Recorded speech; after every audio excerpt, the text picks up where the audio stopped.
اس mobile میں، اس media پر بڑے بڑے بہروپیے بیٹھے ہوئے جن کے پاس کتاب و سنت کے علم کی اساس نہیں ہے، مگر ایک چیز ہے اور وہ پیش گوئی بھی اللہ کے پیغمبر فرما کے، اور وہ ہے چرب اللسانی، زبان کی جادوگری۔ نبی علیہ السلام کا فرمان ہے ان من البیان لسحرا، لوگوں سن لو کچھ بیان ایسے ہیں جن میں جادو کی تاثیر ہوتی۔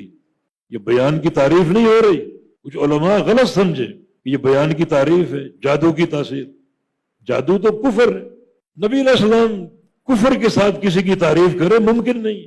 جادو سیکھنا بھی کفر، سکھانا بھی کفر، کرنا بھی کفر، کروانا بھی کفر، اور جادو اگر ہو جائے تو اس کے خاتمہ کے لیے جادو کو اپنانا یہ بھی کفر۔ تو کیسے کسی بیان کی تعریف ایک ایسے عمل سے ہو جو ہر لحاظ سے کفر ہے؟